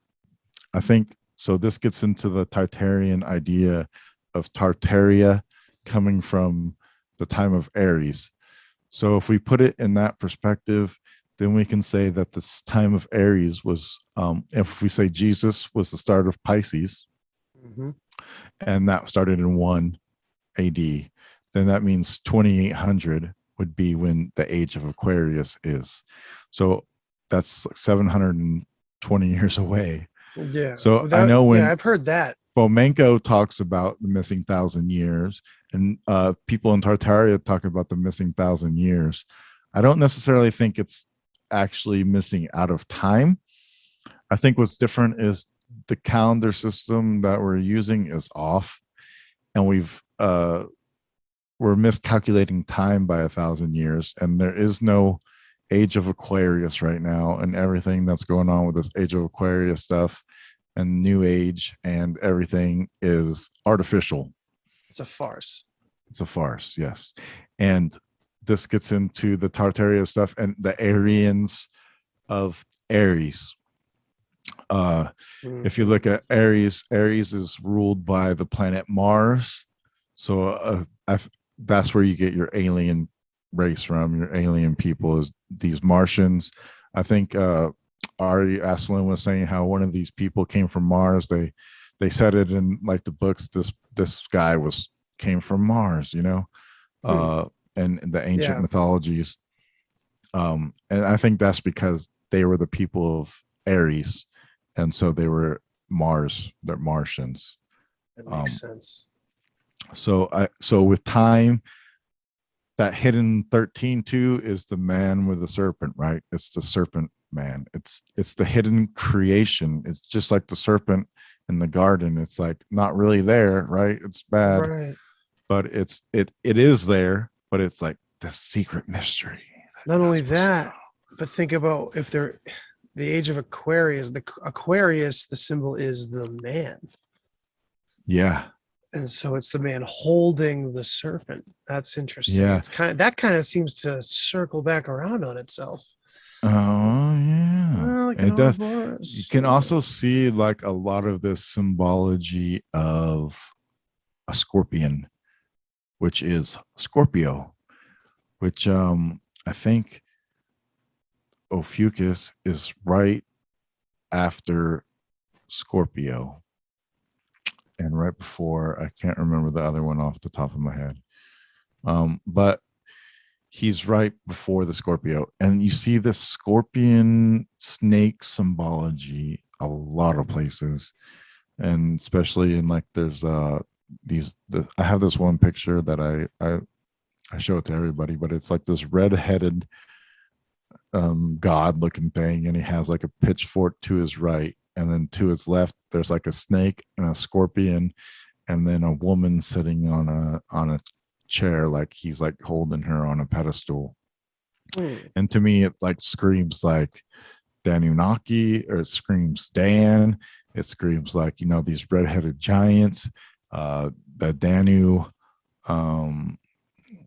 goddess, and all this mythology of the serpent people. He has snakes over his feet. So there's a lot of mythology with the serpent and stuff, and the missing time aspect and the whole mystery of things missing. And then that kind of gets me into like the drugs. I was listening to Andrew Collins earlier, and he was saying that these people that came from the north, you know, maybe they're on all these drugs, and because Graham Hancock is doing ayahuasca all the fucking time and tripping out, and they talked about different people that like came up with these great brilliant ideas and inventions after they had been on drugs or done LSD or something like that. And like this is how they get to that other realm, you know, where they can talk to the gods and connect to the Akashic record and all these things. Well, all these things can be done without the use of drugs. Right. They can be done through meditation and brain power, like the monks do. But these drugs are a tool to be able to help us to get there, because we don't build shit like we used to. We don't go to these temples on the ley lines and use sound projection to influence our brains, to change our frequencies and our waves, to have these hallucinations like we used to back in the past. And our cultural values and modernization and distraction and bread and circus, the whole gambit of modern society. Noise. Yeah, exactly. It's just but what he was saying is these people had to have done drugs. Yeah. And the first thing I thought of was these motherfucking it's these people, dude. It's the Acer people. These are the same. This is like the reindeer piss drinking motherfuckers, like they had what was called the phonetic do the Vikings, and they would eat a bunch of fucking mushrooms and then go fight battles and think that they're fighting fucking demons and dragons and giants and shit. I think I've done that. So because we think mushrooms do grow in dark caves and stuff like that. Yeah, keep them in the dark or under Christmas trees. And cows. I think a lot of people believe that the cow is sacred in India because it has to do with the mushroom too that grows on the cow shit and people eat. So I think that I think that's an idea going around too of why the cow is sacred. And that was one of the first thoughts I had when I got back from mushrooms. And I think I discovered Bill Hicks. I was like, who was that guy at the beginning of the Tool song years ago? Yeah. And heard him. I'm like, oh, okay. Yeah. Holy shit. I get it. That's some good shit. I think that has to do more with the bull god. And it being dangerous territory. Hindu. And I think that Hindu area was probably settled in the time of the bull and the time of Taurus, and so that's why it was sacred. It's also fractal, in my opinion. So and it's they held on to it. It can be both. It could be definitely could be both. Well, maybe that was the gift from God, in their it was probably part of it. Of perception of how things were. So the whole drug things and the fairy rings, and that gets into the fae. Yeah. And the fairies and the fairy circles and the mushrooms and reindeer piss and Santa Claus and Odin and everything else. And trolls. Yeah. I don't know how Troll Hunter fits into it, but I want to fit Troll Hunter into it. Not tonight, but someday. Yeah, they lived on the bridges, right? Some of them, but then you had the mountain trolls. And okay. If you haven't seen the movie Troll Hunter, it has nothing to do with history necessarily, but see Troll Hunter. I mean it. And I want a full report because it takes place in Norway and it's dubbed. I mean, it's not dubbed. It's, it's a Norway film. It's awesome. Yeah. So then this gets back to Satan and Jesus aspect again. So yes. You have Satan in all these different middle lands, right? Shem land. If you go biblical, it's like Japheth, Shem, and Ham, right? Well, I think the way it goes is Ham was the second born, Japheth was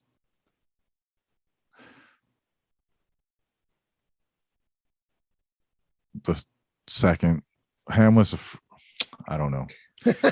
There's a way I did it earlier that it made sense. Take your time, man. Yeah, I can't remember how it goes. But anyways, you have the three lands, Japheth, Shem, and Ham. And Shem is supposed to be the kingship of the Jesus bloodline, right? That's the bloodline, Shem. But we just talked about earlier in Hebrew when he took out the vowels, because vowels are considered letters of gods. They have God connotations to them. So that's why they use just strictly consonants. And until you put that vowel in, then it gives it that power to it, right? That's why a lot of God names all start with A. Continents all start with a vowel. So Shem is SHM. So I think now a lot of people are probably going to hate me for this. but it's also shame. Hmm. And that's because in this section, which is Hindustan, Israel, and Egypt, is where you get the fall of Satan. Hmm. And that brought shame to the Acer. So he became the god, right, that was destined to rule, but that's all because he comes from that Enki line, that Ra line. That's Enki, Ra, Satan, Prometheus, Loki, all those gods. The trickster. So I think the trickster, who knows? Yeah, so I think that trick is to make people believe in the religion, to trap them into conformity and materialism, to get them away from the natural aspects, so that they accept the material world. And Wow. I know I'll get hate for that, but Shem From also, what angle? Shem also means No, just curious. Like, from what angle do you think you'd get hate from that? From just like standard because churchgoers or basically something? because basically I'm saying like Satan is the church. Well, yeah. I mean, in this Yeah. community, I'd say it's very torn. I got blocked by someone today, and I was just And- having a conversation with them. Sadly, Because if you connect Ptah to Osiris, and Osiris is Enki, and Ptah is Jupiter, and Ptah is Jupiter. It's Japheth. It's all of those things, right? It's the It's coming Peter. down to it's Peter. So I think that it shows that most likely Yahweh was probably Jesus, or Yahweh was Satan, and his son Ra, or Ra's son Nabu, was maybe Jesus in that sense. But if you go Bach Saga, then Jesus was he was from the Acer. He was the son of one of the Acer gods and came down, and son of the real God, or whatever you want to say. Yeah. I believe that's why the Old Testament is so different from New Testament also. The old one seems very Republican, and the New Testament seems very left-wing, Democratic. And not to say that right wing's bad and left wing's good, or either It's or. good in Like both I and bad in don't. both. Yeah, there's good in both and bad in both. But that's why Jesus is more like loving and caring and nurturing, and wants to be all accepting and care for everybody. But willing to flip over the table if need be. Right. Yeah. And that was because the people were doing money exchange in the temples, and the temples were supposed to be holy places, but where you weren't supposed to be exchanging money. So that gets into like Satan, that Shem. Oh, so Shem is also the sun god in Babylon, which is Shamesh. So you get the word Sham, you get shaman, you get shaman. Yeah, you get Shamesh, you get Shem, and that's supposed to be the chosen people, which is the middle, the equatorial line of the planet, if the world is round, right? Not to offend my flat earth people. But so then from this aspect and this knowledge, now we can get into like the Tartaria aspect. Dun dun dun. And so here you have this legion, Ra's religion of people in Shem, right? The Midland. This is also like the story of how Thor killed the Midgard serpent. Midgard, right? In my opinion, that's what the Midgard serpent was. Later on, Loki did leave Jotunheim, which I think was one of the realms. Jotunheim was one of the realms. I think all the 9 realms that they have also tie into places on the planet. Ringlands, perhaps. Possibly, yeah. And I could probably research further and see which each one are. I know that Svartalheim, uh, Yake told me means black elf home, so that's where the dark elves are from. So I can't say, like, I don't know what land that perhaps might be, Right. but Sounds like Elohim. yeah, like Elohim. Well, Elohim would be El. like the home of God. Right. Yeah. Yeah, Which is weird Elohim's because home. we're told that Elohim, from like a biblical perspective, not to go off on yet another tangent, but Yeah, it sounds like they describe it as like plural God. plural. Yeah, Yeah. Elohim. Is it Elohim and Elohim? Elohim. Yeah. Yeah. I don't know. Is it two different things? No, Well, I'm saying Nephilim too is actually just Nephil and home. So whatever a Nephil is, I don't know. And this is where Yake will come in. Yeah. If we didn't mention, we have a new podcast starting in a couple weeks, Roots of Creation, and it's going to be awesome. Yeah, it's going to be Find great. it everywhere. Yeah, it's going to be great. And this is kind of what we're going to be doing for some of it, and for some of it we're going to be actually going deeper into the saga and just talking about that.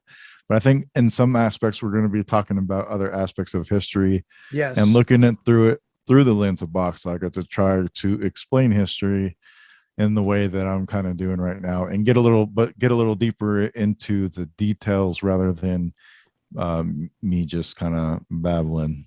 Well, this is a good way for this is a good way for people. Yeah, we're building that tower of Babel. So actually, too, phonetics. That's what I was going to say. Another thing is that the Holy Bible, I believe, Babel. Yeah, it's Babylon, dude. It's Holy Babel. Well, Babylon used to be called Bibli. Right. Yeah. Yeah. So it was Holy Bibli. Yeah. So I think the Bible actually came from Babylon. It makes sense. And so that's what I think. But and then it's all that phonetics. All people into people just have to realize that that's not like a silly little hippie game we're playing. Like the word magic, it's real. Some of it sounds kind of silly, but then some of it you get real deep into how linguists kind of decipher where things came from, man. I mean, if you don't think so, just look at how many words have raw in it, or LU for Lucifer, or lunar, or you can do this with every god name and find how many words contain that god's name. It's freaking believable. Same with tar, and that's what we were going with this. Which was Tartaria, and you find Heme, tar, right? Oh yeah. Heme. So now we know that Heme is home. So when you hear like Heme stuff, this probably has to do with wherever these people came from, this area where they came from. That's the hard part, is pinpointing where that's at, Right. Yeah. So that gets into these raw legions and Tartaria, right? So who are the Tartarians? The Tartarians come from between the Black Sea, between the Caspian Sea, all the way out to the steppes of Russia, to like the western lands of the Black Sea, and down to the Caucasus Mountains. That is pretty much what is considered Tartaria by definition of today's Tartarians. So who do you have in those lands? You have all these different tribes of Israel. Now Dan escaped that, and he went up into the north.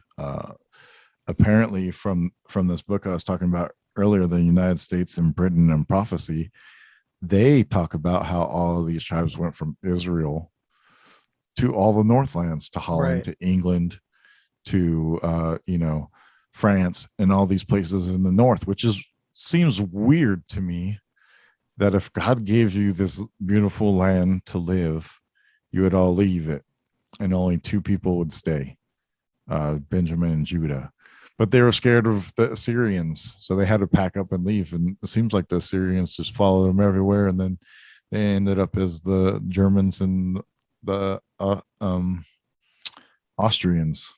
And where did real quick, the Assyrians, where did That sounds like Acer to me. It sounds like Acer, Assyrian. Yeah, you know, Assyrians. Yeah, it damn could very, phonetics. it could be very well be that. I don't know. I Not always to thought throw a wrench in the spokes, I but thought the Assyrians came from like Persia or something. that's what's told. Yeah, I'm sure Yeah, we will find a thread that makes this make sense. well, That part make they sense. said that the Hittites too, they come from Turkey, and one of the capital cities there is called Assur, Assur. It's like how much Assur. more clear Acer. can you be about Acer? Right. Assur. I mean, you can say it any way you want. It still sounds like fucking Acer. Right. Exactly. And then that brings me to like the Acer too, like the, like the element of what we would refer to as the Aether. ether. Yeah. Yes. And how it is like hidden, but it's there. It's hidden, and it's the people refer to that as the astral field. Right, in the astral plane. And then the fairy, you get into the ether. fairy and the fae and how they're hidden and how they're in this other realm, It's this in between thing. Yeah. So then the whole Tartarian aspect. So once you get into like, where do these Tartarians come from? So that's where they come from. And then you can get into like the Khazarians from there. You can get into like all these different, the Scythians and the Danites, the tribe of Dan, and you can get into all these different groups of people. And they had a bunch of different battles and they fought with each other too, and it wasn't all like pure and beautiful. But in the Tartarian world, what they talk about too is that these people, it was a conglomerate of different like racial ethnicities and everything like that, and they all got along and got together, and that's what Tartaria was, right? So at this point, what we have to realize is Tartaria is the church, the Catholic Church, right? And they're going around converting everybody to their belief system. So if you don't believe in them, it everywhere. They're going to fight you, and they're going to kill you, and they're going to take you over, and they're going to make you believe what they believe. This comes right back to Indigenous Day and Columbus Day, and right back into what the Spanish did when they came to America. They tried to force them into Christianity. They said, no, we love our creator the way it is. And they said, okay, well then we'll just have to get rid of all of you. Yeah. That's why, like, real quick, we're all talking about Tartaria in this community, and we're all going, it's everywhere. There's traces of it everywhere, as if we were this one big united world back then. And it's not like that. It's everywhere because it was a takeover. Yes. And I believe it was taken over from these pagan people who have the knowledge of the architecture, from the Arctic Circle, from the Ark of the Covenant, the Ark ship, whatever. Everything is a fucking ark. Angels. Right. So in one of our episodes on Rising from the Ashes, I talked about the word angel and where that comes from. And the etymology of it is like agel, A-G-E-L, which means a bull running in circles. So the meaning of the word angel was a circle. Angle. An angle, yeah. Based, it's an representative angle, of geometry. Yeah. And if you look at raw too, what's raw? Radius. It's the fucking, it's part of the circle, right? From the center to the outside ring, ring. Yeah, which is also a pea in a pole. A pea in a pole. Yeah. It's a pole with a dot. It's everything, dude. It's all here. We just it's all jumbled, and we're slowly piecing it together.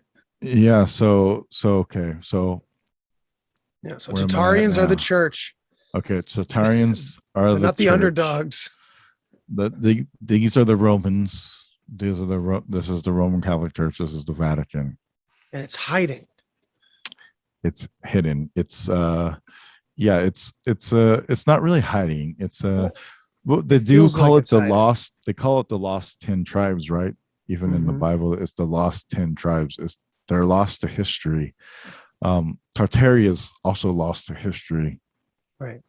and I think that's kind of like a reflection of what that is. It's these people that came from this area, and it's these church people. They came across all these lands. These were pagan. This is what I'm talking about. This architecture was pagan. Mhm. That's why you see the gargoyles. That's why you see like this Gothic looking structure. That's why you see like these pagan motifs everywhere on it, because it was never Catholic, or however you want to say it. It was never the church before. The church commandeered these buildings and took them over and presented it as theirs. That's why they don't know how to work the pipe organs. That's why they don't know what the cross is on top of their building, or that's why some of them still have a moon on it and all this other stuff. And Well, just to so, break it down to modern sentiments too, just the idea that you look at the style of that old architecture, it's absolutely gorgeous. It's art. It's living beauty and divinity right there. yeah, Meanwhile, they call 90 degrees the angle of sadness. And you look at our modern world and it's all boxes everywhere. And that is, of course, from a conspiracy perspective, that's the bad guys putting their boxes everywhere, building more and more boxes. It's interesting. yeah, boxes, the boxes saga. Bach. Shit. So when you start to look at the architecture and stuff, you see it in the northern European areas. You see it in Tartarian areas, like in the lower steppes of Russia. You see it in China. You see it in Russia too. I think there's different builders. There's people that knew different things, and that these different groups that were all part of Tartaria had a different style, maybe of building, or the original pagans had a different style of building, I guess I should say. Well, curious, If I'm where to make does this narrative. where does Islam come from, and what is their what do they walk around? Yeah, I'm not oh, the cube, is that the cube one? Yeah, it's a box. It's Yeah, it's the another black 90 cube. degree angle, just Yeah, devoid of artistic. I mean, no offense to the contemporary understanding and sentiment and meaning of that structure. No offense at all. But compared to that very insane level of architecture from this pagan heathen world. Yeah, it's crazy, man. Think about where Islam comes from and who says that Muhammad is her ancestor. And there's a bait and switch. There's a bait and a switch there too. Yeah. So it's not exactly as it seems to be. Right. And so this gets into like the whole Freemason idea and who the Freemasons are, because everybody says they're evil. Right. We hear it all the time how the Freemasons are evil. I don't believe that they started out evil. I think they ended up becoming so because of infiltration. Yeah. And I'll explain that. And originally the Freemasons started out as a pagan group who were trying to hide their paganism within the mysteries of their secret society. Not to like be all secretive and la la la la la, but for the same reason like the Renaissance painters like had to hide shit in their paintings, is because if they didn't do like what they were supposed to do, because the Catholic Church was everywhere, they would be fucking murdered and killed. So they had to like go into secret so that they could still believe in their gods. I mean, I think they say even Constantine still worshipped whatever he was it a was, pagan. Apollo or whatever.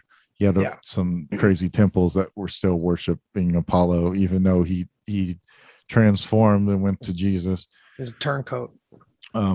So at the Freemason angle, so you have these pagans that have to hide their history within the secret societies. So then, if you start to look at where it came from like Sweden and Scotland, right? Is where the original ones are. And when I was talking to Yake, he said maybe even in like the 1600s, they're already starting this. But it was still in secret before it became known in like the later 1600s. Dude, the lodge in Sweden. Oh man, if I could only find it. I don't know where it is. There's a Freemason sect or lodge in Sweden, and it's got serpent right in the name of it. Does it? I can't remember the name of it. Oh my God. I'm thinking I'll try to find it afterwards. And try Yeah, to so get it. like the serpent motif isn't necessarily always having to do with evil. No.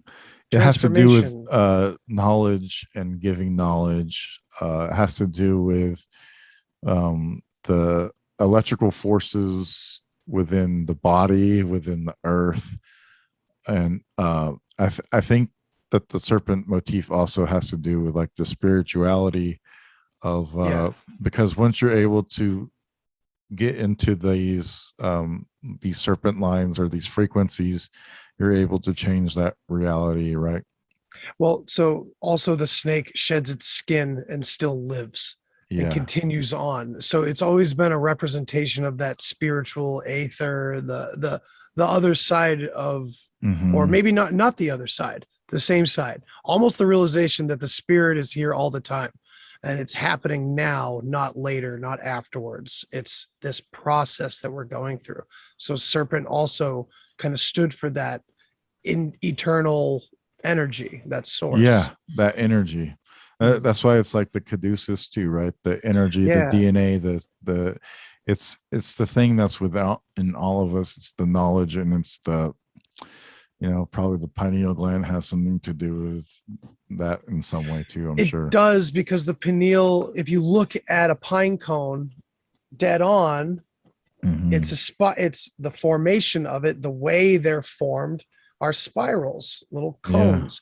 And so that's the spiral is the old, like one of the oldest representations of the above, in as above so below, it's the infinite, and the energy to the circulation, the toroidal the flow of toroidal energy. And also when you look at a toroidal field, if you look at like the diagram of a toroidal field, big old donut, you can see it well, when it branches out and it has like the lines and it connects to the bottom, it looks like the fucking tree of life. Like that. And it looks so, I mean, it's like Yggdrasil. Holy shit, that's the tree of life. And then you got the Yggdrasil symbolism with the Ouroboros constantly. Yeah.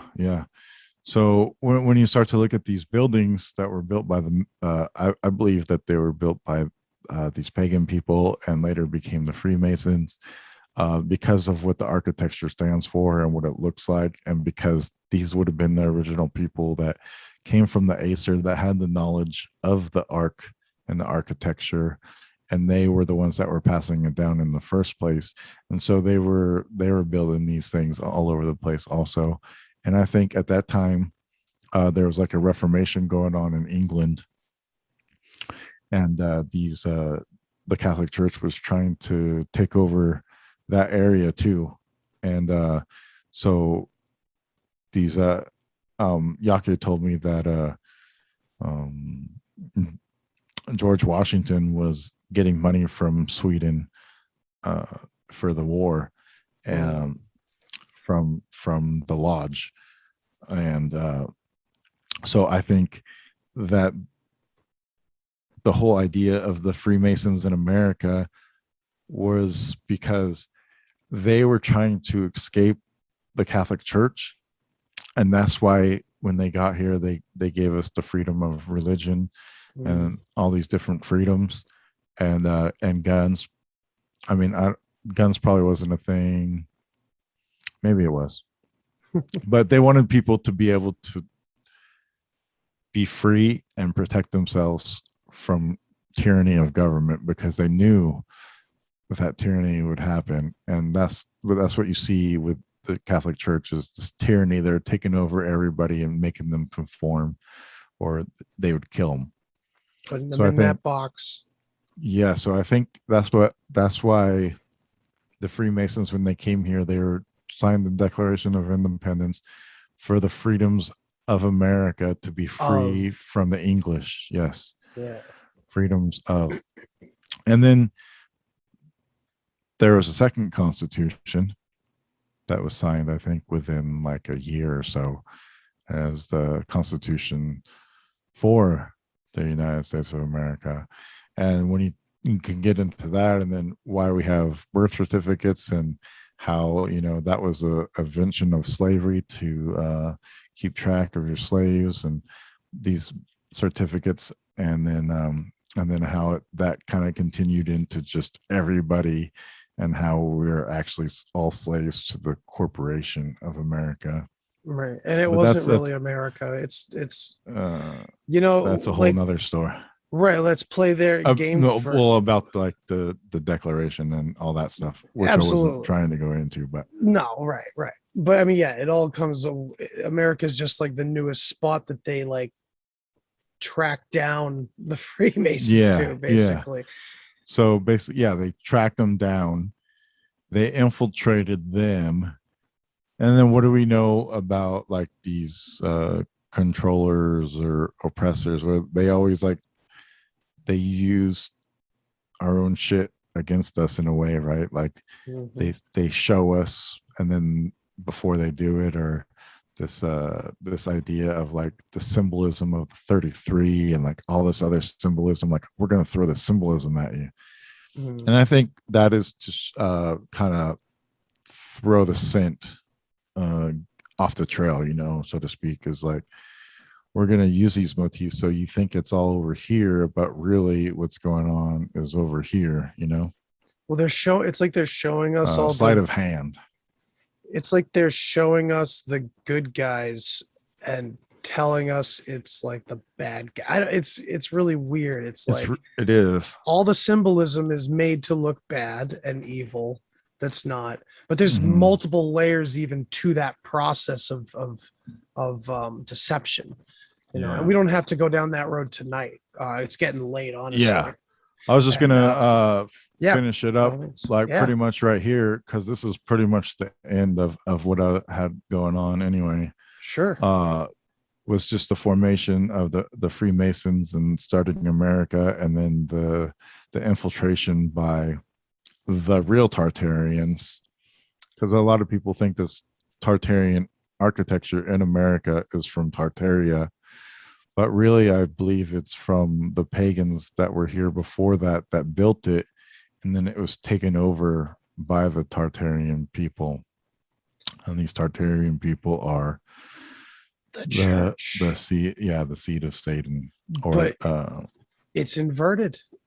It's that the church is evil over here, and this Tartaria that we're all digging up is the long lost civilization that we've always talked about with Atlantis, or maybe it's called Lemuria, or it's Mu, and everybody was at peace and living in harmony. And oh my God, we're bringing it back. We're unearthing everything. We're going to figure out. And that's where you mentioned like the telling us before it happens.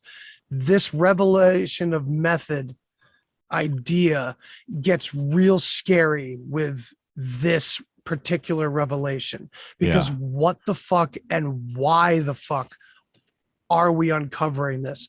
Because I keep saying we're stirring a sleeping dragon, and the dragon is the flag of Tartaria, literally, like using puns, because Bach Saga, right? It is though, right? It really is. But like, and what could that look like? What I'm curious about from your perspective, and maybe this is just paranoia, why are we digging it up? Why is Tartaria coming out of nowhere over the past, 5 years? Maybe a little longer, in all, not just conspiracy theorists. So like, it's very, very intense right now with Tartaria, everybody, but like the past 3 years or so. I don't know. I think it's intense right now because people are just finding out about it, and it's like a new thing that, forever we're just talking about stupid aliens and Why are we just finding out about it though? I'm other shit. finding maps I at don't yard think I don't think sales we're with just Tartaria. finding out about it. I think we're just noticing it. Just It's putting like it together. it's like when you get a new car. You think like you're cool because you're the only one that has that car, maybe, but then you see everybody with the same All right. fucking car. Okay, well, let me come at you from this angle then. I believe it was 2013, and I could find the document somewhere. It's Putin put together or released or allowed some museum to start giving out the real Russian history that had been stolen from the Russian people, Tartaria and all. And when you look at a guy like Putin, who is clearly a player in the wrong category, and fine, whatever we consider him as Americans, I'm not even talking about that. I just put all of our American evil fuckers in the same boat. They're all buddies behind the scenes playing roles. But so that's where I'm getting at. Like, you have Tartaria being not censored. No one's getting censored on YouTube or anything talking about Tartaria, not even close. And you have supposedly Putin allowing it or even championing a little bit of this, coming out of the Russian history. We have no suppression around Tartaria.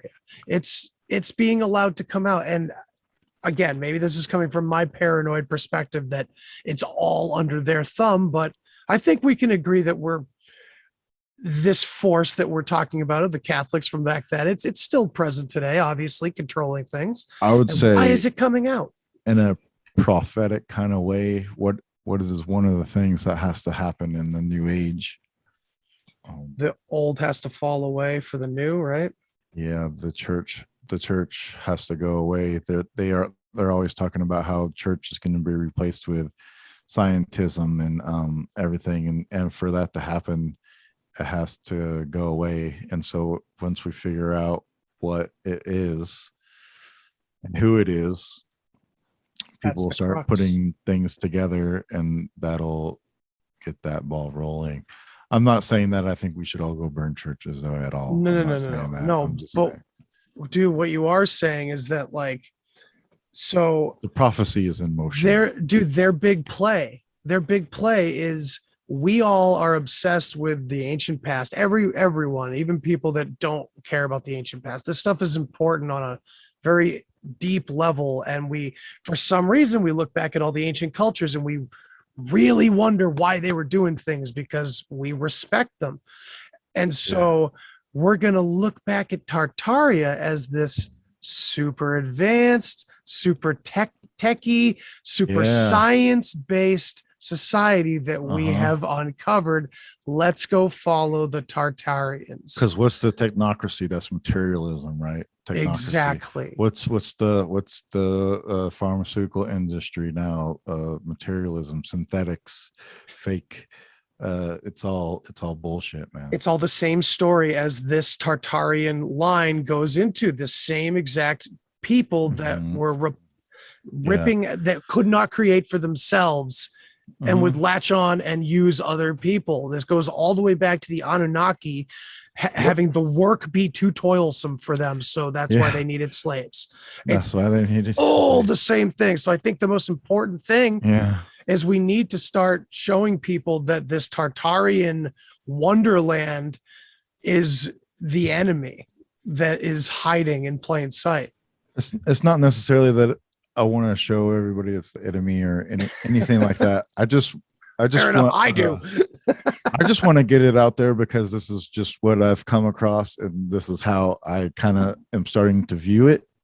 And I'm open to criticism, and I'm open to, like, you got this part wrong. Maybe this is not right. For sure. And for me, for people to show me maybe something different. But this is kind of the conclusion that I keep coming to. And so I thought it's interesting because it's not the same story that everybody tells. Like, I don't have flat earth in here. I have flat earth from the perspective of the Acer surrounded by ice, but it's not in the way that it is now. But I think I recently said on a different podcast, like that could be the Acer, like the whole idea of the flat Earth and the Acer being surrounded by ice. Maybe they are also surrounding us by ice so that they can entrap us, and then that would be a pro to flat earthers, right? Because true. then that would be the reason why that they're doing it in the first place and keeping us from all this other land is because they're trapping us in the ice so that we can feel like they had to feel. Whoa. Yeah. So That's that could be intense. the flip side to like the flat earth why, I guess you could say. True. So put that in your pipe and smoke it, David Weiss. Dan the man, it's been an awesome conversation, brother. And it's only like a week or so away before we record our first Roots of Creations endeavor. 1 week, it's gonna be man. awesome. I'm looking forward to it. I'm looking forward to, like, I've had a couple people already say, like, I think, Jim and Eeyore were into some weird sexual things and everything. And I'm like, yeah, I agree. Maybe they were, maybe they weren't. I don't really think that has anything to do with the story. People are going to taint any. You don't have to practice that. Right. Don't do that. Right. All I'm saying is we need to look at the historical evidence from it, see if we can verify it, see if we can prove it wrong, see what we can prove right of it, because all I see is these historians and these archaeologists, they're always pointing to the north. They're always pointing to like the North Star, the Hyperborea, the Aurora Borealis, the fucking Acer, and it just seems like this is the civilization, this is the people that they're looking for. Yeah. And I think the mutation of melanated people into white people, this explains that too, like how white people got here, because we are kind of last down the line, like Cro-Magnon man is like only 38,000 years old, and some of the other species are hundreds of thousands of years old. So it does, in a way, it makes sense that that happened. Or I don't want to say we because I'm Caucasian and I come from all these serpent people motherfuckers, but yep. But that's how it goes, and so I just want to see if we can prove it right or wrong, see what we can prove right, see what we can prove wrong. I'm looking forward to actually proving some things wrong, like, absolutely, that didn't happen at all. Okay, yeah, we're gonna have cool. That's cool. That's what I want to do, though. But I don't want to just say this is what it is and everybody has to believe this shit. That's not what I'm trying to do. I'm trying to use like scientific method to put this shit to the test to see if it holds any water.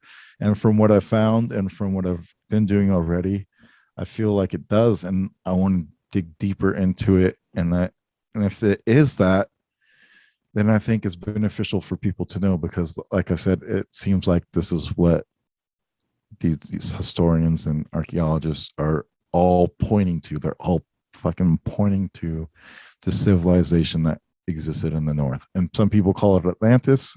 I mean, that's cool too. If you don't want to use like the box office shit, call it Atlantis. That's fine. Because but Atlantis was most likely real and most likely did exist. And that's provable from the fact of the Amazon in South America and from the people here in America. So, I mean, yeah, man, we're going to go the distance and we're going to have some really good guests on over time. And we're talking about doing the summits where we get some heavy hitters in there to dig into some of these linguistic roots and the language. We didn't even talk about language that much, and we danced around it with the phonetics and the Phoenicians, but that's like so much more. And when you start to look at that, like, it blows your mind. Yeah, and it takes a little bit. At first, it's like, okay, well, this is just that silly word magic I keep seeing. But then it's like, well, shit, it's putting history together the correct way. Mm-hmm. Uh-oh. So yeah, Yeah. awesome. Dan, tell my listeners where they could find you if they don't already know. You can find me on Rising from the Ashes. I'm one half of the host on that show with the homie Romy. Homie. Yeah, he's out there floating around too. We have Telegram chats. You can check out our IG page, RFTA podcast, and there's a link tree on there. It'll take you to Telegram. It'll take you to it'll show you all the different platforms that we're on. Mostly we're on Spotify and Amazon and Google Play. And those ones we're not on Apple yet. So you Apple people, I'm sorry. We are working on trying to get on there. But I've tried 3 times and they've denied. They haven't sent me a URL. So It's cool. we're going to keep try to get on there. And then I think homie is trying to he plans on starting a new podcast also called Oral Morals, where he's just going to talk about oral healthcare and just healthcare and body care in general. So look for that to come out. And that's great. Yeah, he's branching out a little bit too, and he's gonna try to see what he can do. Because I think like the whole natural health and medicine stuff is pretty special to him, and it's kind of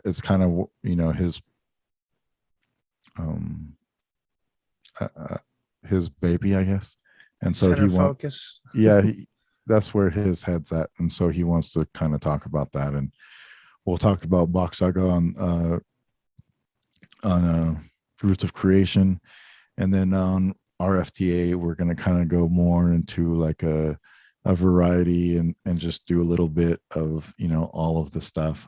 We're probably still going to keep COVID and, we're still going to keep C19 out of it. And we're not going to talk about politics. We're just going to talk about history and health and consciousness and fun stuff and out there shit and keep it fun and interesting and laughable and, Hell yeah, man. fun. That's how we do it. Yeah, All right, yeah. everybody. Thanks so much for joining me, man. We'll talk to you soon. All right. Wake up. Wake up. Take care, everybody. Thanks for listening to this episode of the Deep Share Podcast. If you want to hear more, then hit that subscribe button. Follow me on all the social places. And remember, think for yourself, but don't always believe what you think. Till next time. Human sacrifice, dogs and cats living together, mass hysteria. Enough, I get the point. You have meddled with the primal forces of nature. And you will atone. What do we know? What do we know? If I know what we know, then I can tell you what we know, and if someone else knows, okay? I mean...